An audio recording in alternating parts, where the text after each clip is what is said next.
Dzire point channel में सभी विद्यार्थियों का हार्दिक स्वागत है। कक्षा 10 यूपी बोर्ड की कक्षाओं में जो हिंदी का पाठ्यक्रम है उसमें आज हम सभी लोग अध्ययन करेंगे गोस्वामी तुलसीदास द्वारा रचित धनुष भंग से पद को समझेंगे, पद के अर्थ को भी जानेंगे, पद को पढ़ेंगे और पद में निहित कठिन शब्दों के अर्थ को भी हम लोग जानेंगे। तो इससे पहले मैं आपको एक चीज़ अवगत करा दूं कि कोई भी पाठ का चाहे पद हो, कविता हो, नाटक हो, निबंध हो, उपन्यास हो, कहानी हो, तो उससे पहले कि उस पाठ के रचयिता का नाम सर्वोपरि होता है, क्योंकि यह जानना जरूरी होता है कि पाठ को किसने लिखा और पाठ्यक्रम में शामिल क्यों किया गया। क्योंकि जब हम किसी भी कवि के बारे में पढ़ते हैं तो उसका कहीं ना कहीं उनके व्यक्तिगत जीवन के बारे में भी हमको पढ़ना रहता है। तो आज यहाँ ध्यान देंगे, ये पाठ गोस्वामी तुलसीदास जी ने लिखा है। चूँकि गोस्वामी तुलसीदास राम भक्ति शाखा के श्रेष्ठ कवियों में से एक हैं, इन्होंने ही रामचरितमानस की रचना की।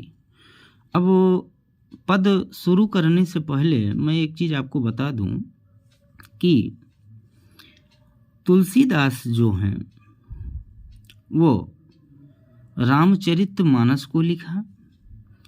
रामचरितमानस कितने दिन में लिखा गया, यह भी एक सवाल है। तो आपको धनुष भंग पढ़ाने से पहले मैं आपको अवगत कराना चाहता हूँ कि रामचरितमानस जब तुलसीदास जी लिख रहे थे तो 2 वर्ष 7 महीना और 26 दिन लगा। इससे पहले कि हम इनकी रचनाओं के बारे में यहाँ जानें तो सबसे पहले हम इनके जीवन परिचय के बारे में जानते हैं कि गोस्वामी जी का जीवन कैसा था, कैसा इनका जीवन बीता, इन्होंने अपने जीवन में क्या क्या किया। तो यहाँ हम कहेंगे कि जो लोक नायक गोस्वामी तुलसीदास हैं भारत के ही नहीं बल्कि संपूर्ण मानवता तथा संसार के कवि हैं। इनका जन्म 1532 ईस्वी में हुआ था।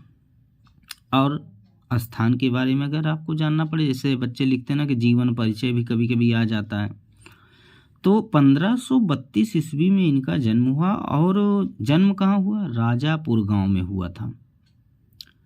तो राजापुर गांव में जन्म हुआ और इनके बचपन का नाम राम बोला था। चूँकि जब ये पैदा हुए थे तो जैसे 4-5 वर्ष का एक शिशु होता ना, तो उसी तरह इनका जो है बिल्कुल शरीर था। मुंह के 32 दांत विद्यमान थे। एक्चुअली में क्या हुआ कि इनके पिता का नाम आत्माराम दुबे और माता का नाम हुलसी था। तो जो इनकी माता थी हुलसी, इन्होंने ये सोचा कि मेरे घर में किसी राक्षस का जन्म हो गया है। इसी डर से, इसी भय के कारण इन्होंने अपने बच्चे का त्याग कर दिया और इनका जो पालन पोषण है, एक इनके माता पिता के घर में एक दासी रहती थी जिसका नाम था मुनिया।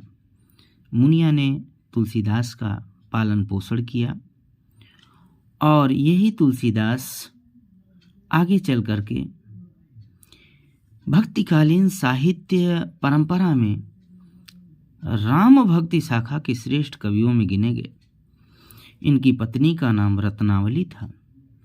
अगर बात कहें तो इनके 2 गुरु हुए थे। एक थे नरहरिदास जो इनके शिक्षा गुरु थे। नरहरिदास ने गोस्वामी जी को वेद, वेदांग, दर्शन, इतिहास, पुराण आदि की शिक्षा दी। और इनके दीक्षा गुरु जो थे उनका नाम था शेष सनातन।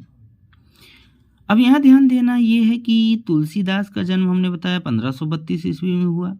1623 ईस्वी में इनकी मृत्यु हो गई और तुलसीदास का जन्म बांदा जिले के राजापुर गांव में माना जाता है। लेकिन यहाँ पर कुछ विद्वान जो हैं इनका जन्म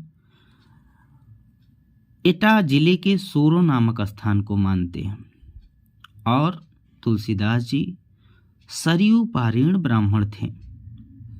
इनका पालन पोषण प्रसिद्ध संत नरहर दास ने किया। हमने अभी आपको बताया, इन्होंने ज्ञान भक्ति की शिक्षा प्रदान की और इन्हीं की ही कृपा से तुलसीदास वेद, वेदांग, दर्शन, इतिहास, पुराण आदि में निपुण हो गए। अब यहाँ ध्यान देना है कि तुलसीदास जी को अपनी पत्नी रत्नावली से अगाध प्रेम था। हुआ यूं कि शादी के बाद इनकी पत्नी बिना बताए मायके चली गई और जब मायके चली गई तो इन्हें पता नहीं था।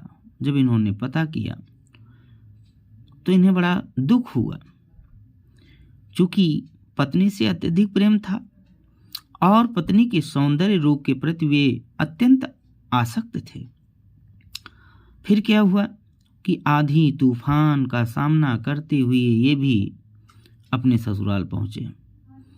जब ससुराल पहुँचे, पत्नी से इनकी मुलाकात हुई तो पत्नी ने इनकी घोर बेइज्जती की, भर्त्सना की और पत्नी ने कहा कि लाज न आई आपको दौरे आए हो साथ, कि आपको लाज शर्म ये सारी चीज़ें नहीं है कि आप दौड़ते हुए चले आए मेरे पास। तो पत्नी की इस डांट और फटकार से तुलसीदास जी को सांसारिक मोहमाया से विरक्त कर दिया। इनके हृदय में श्री राम के प्रति भक्ति भाव जागृत हो उठा और आगे जानेंगे कि तुलसीदास जी ने अनेक तीर्थों का भ्रमण किया। ये राम के अनन्य भक्त बन गए। और बात अगर करी जाए कि तुलसीदास की भक्ति भावना कैसी थी, तो तुलसीदास जो है बेटा, वो इनकी भक्ति भावना दास से भाव की थी और 1574 ईस्वी में इन्होंने सर्वश्रेष्ठ महाकाव्य रामचरितमानस की रचना की। हमने बताया कि रामचरितमानस को लिखने में कितना टाइम लगा, कितना समय लगा, तो 2 वर्ष 7 महीना 26 दिन लगा इनको लिखने में।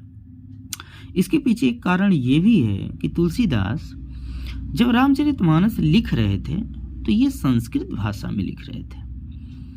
अब हर कोई व्यक्ति, हर कोई मानव तो संस्कृत पढ़ ही नहीं सकता, क्योंकि संस्कृत देवों की वाणी है। तो इन्होंने फिर बाद में इसको अवधी भाषा में लिखा और जो रामचरितमानस लिखा गया है वह ठेठ अवधी भाषा में लिखा गया। ध्यान देना है कि तुलसीदास की मृत्यु 1623 ईस्वी में काशी में हो गई थी और हमने आपको पहले बताया कि तुलसीदास जी महान लोकनायक और श्री राम के महान भक्त थे। और अब आगे चलते हैं, आगे हम इनकी रचनाओं पर वर्णन करेंगे, रचनाओं के बारे में समझेंगे। तो इनकी रचना है राम लला नहछू, वैराग्य संदीपनी, रामाज्ञा प्रश्नावली, जानकी मंगल, पार्वती मंगल, रामचरितमानस, विनय पत्रिका, कृष्ण गीतावली, वरवय रामायण, दोहावली, कवितावली। इतना जानने के बाद अब हम जानेंगे कि तुलसीदास जी की जो भाषा शैली थी, तो तुलसीदास जी ने अवधी और ब्रज दोनों भाषाओं में अपने काव्यों को रचा है। लेकिन रामचरितमानस की भाषा, इसके पहले ही हमने बताया कि अवधी भाषा में और ठेठ अवधी भाषा में। लेकिन कवितावली, गीतावली, विनय पत्रिका, इन रचनाओं में आपको ब्रज भाषा का प्रयोग मिलेगा। ध्यान देना है, भाव पक्ष तथा कला पक्ष दोनों ही दृष्टियों से तुलसीदास का जो काव्य है वह अद्वितीय है। तुलसीदास जी ने अपने काव्य में तत्कालीन सभी काव्य शैलियों का प्रयोग किया है, चाहे दोहा हो, चौपाई हो, कवित्व हो, सवैया हो, पद हो, आदि काव्य शैलियों में गोस्वामी जी ने काव्य रचना किया है। सभी अलंकारों का प्रयोग करते हैं। तुलसीदास जी ने रचनाओं को अत्यंत ही प्रभाव से युक्त बना दिया है। अगर साहित्य के बारे में, हिंदी साहित्य के बारे में बात करें तो गोस्वामी तुलसीदास हिंदी की सर्वश्रेष्ठ कवि हैं। इन्हें समाज का पथ प्रदर्शक कवि कहा जाता है। इनके द्वारा हिंदी कविता सर्वांगपूर्ण रूप से उन्नति हुई है। मानव प्रकृति के जितने रूपों का सजीव वर्णन तुलसीदास जी ने किया है उतना अन्य किसी कवि ने नहीं किया। तुलसीदास जी को मानव जीवन का सफल पारखी कहा जा सकता है। वास्तव में तुलसीदास जी हिंदी के अमर कवि हैं जो युगों युगों तक हमारे बीच जीवित रहेंगे। आशा करता हूँ कि तुलसीदास के बारे में जो अभी हमने आपको बताया वो समझ में आ गया होगा। अब ये जो धनुष भंग है इसमें पहला पदांश हम लोग लेंगे तो यहाँ देखेंगे कि उदित उदयगिरि मंच पर रघुवर बाल पतंग बिकसे संत सरोज सब हर्षे लोचन भृंग। तो सबसे पहले इस पद को पढ़ने से पहले हम इसमें निहित कठिन शब्दों के अर्थ जानेंगे। जैसे उदित उदय, उदित का मतलब होता है उदय होना, और यहाँ देखेंगे उदयगिरि लिखा है।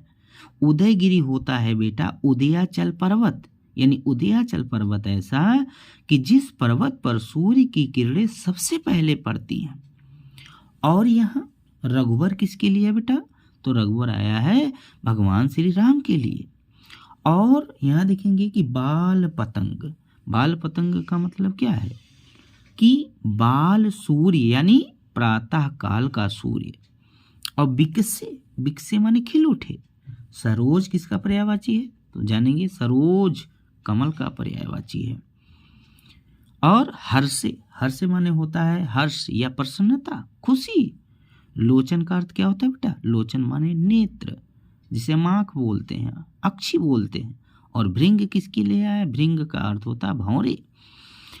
तो यहाँ पर जो ये लिखा गया को उदित उदयगिरि मंच पर रघुवर बाल पतंग बिकसे संत सरोज सब हर्षे लोचन भृंग। तो अभी ये जो दोहा है इसकी चर्चा हम लोग करेंगे। तो तुलसीदास जी कहते हैं कि जब श्री राम जी स्वयंवर सभा में गुरु विश्वामित्र की आज्ञा प्राप्त करते हैं और आज्ञा प्राप्त करते ही धनुष भंग करने के लिए मंच से उठते हैं। यहाँ धनुष भंग करने का मतलब क्या है? धनुष तोड़ने के लिए उठते हैं। तो क्या होता है उस समय जो उनकी शोभा होती है, शोभा का मतलब सुंदरता होती है, ऐसा प्रतीत होता है कि जैसे मंच रूपी उदयाचल पर्वत पर श्री राम रूपी बाल सूर्य का उदय हो गया हो, और जिसे देख कर बिकसे संत सरोज सब हर्षे लोचन भृंग। जिसे देख कर संत रूपी जो कमल पुष्प हैं, कमल के फूल हैं, वो खिल उठे हों और उनके नेत्र रूपी भंवरे प्रसन्न हो गए हों। अर्थात यहाँ कहने का मतलब है कि जब श्री राम जी मंच से खड़े हुए तो उस समय स्वयंवर सभा में उपस्थित सभी लोगों का जो मन था वो हर्ष से प्रसन्नता से खिल उठा। तो आशा करता हूँ कि ये जो दोहा है ये सबके समझ में आया होगा। बाकी इसके अलावा ये जो पद दिए गए हैं कि निरपन्न केरी आशा निस नासी बचत नखत अवली न प्रकाशी, तो इसके बारे में हम लोग अगली कक्षा में चर्चा और परिचर्चा करेंगे। तो इतना अगर आपके दिमाग में बैठ गया है बेटा, चूँकि हमने कठिन शब्दों के अर्थ भी आपके साथ साझा किया, तुलसीदास के बारे में हमने बताया, जीवन परिचय के बारे में बताया, जन्म के बारे में बताया, पत्नी के बारे में बताया, गुरु के बारे में बताया, तो ये सारी चीज़ें आपको ध्यान से समझने की आवश्यकता है। और आगे की कक्षा में हम लोग यहाँ से चलेंगे निरपन्ना से। तो आशा करता हूँ कि ये क्लास आप सबको अच्छी लगी होगी। धन्यवाद।